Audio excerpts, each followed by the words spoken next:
What's up, banjo players? Let's talk about scales, a topic that a lot of old-time musicians think isn't very cool to talk about or to know about, but I think it's totally worth your time. I'm going to make a case for it. Fair warning, this video is probably going to have a lot of cool dad sitting in a chair backwards energy. So make sure to check out my videos on sex and drugs later. Anyway, scales, people usually associate them with classical piano, Suzuki violin, choir, just all of these like Western music, like high art settings. Isn't old-time music the exception? Isn't the whole point of doing old-time music or traditional music not having to practice scales? Yeah, you don't have to do it. Some of my favorite players, I bet probably don't know what scales they're playing when their scales are organically coming up in the music, and I couldn't just tell them to play an A major pentatonic scale or something like that. But if you're getting into the music, if you're new to it, if you haven't listened to very much, and if you're new to the instrument that you're playing, I think scales are so helpful for being able to identify the patterns in the music, to be able to hear the music better. And it's good for your muscle memory. It's your body knows where the notes are. So you can really put your body on autopilot and just use your ears. Scales are really, really helpful. In this series, I've kind of narrowed down the most helpful scales.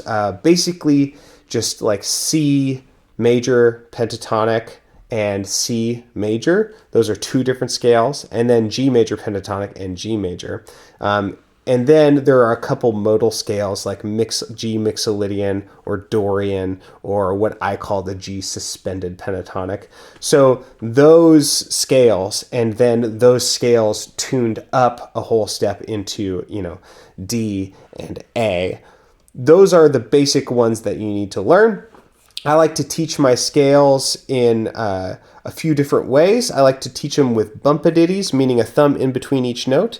And then I like to teach them with bumditties so that you're practicing the way that the melody notes in a tune are going to fall in the rhythm.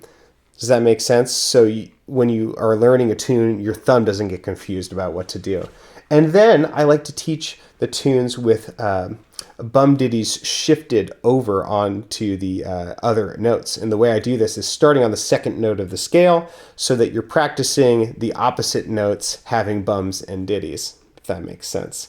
So basically you're playing through all the permutations of the scale ahead of time so that when it organically occurs in the music, your body will be ready so that you can just use your brain to listen or to just like be in the moment, ideally. I hope that makes sense. I hope you give these scales a shot. Good luck.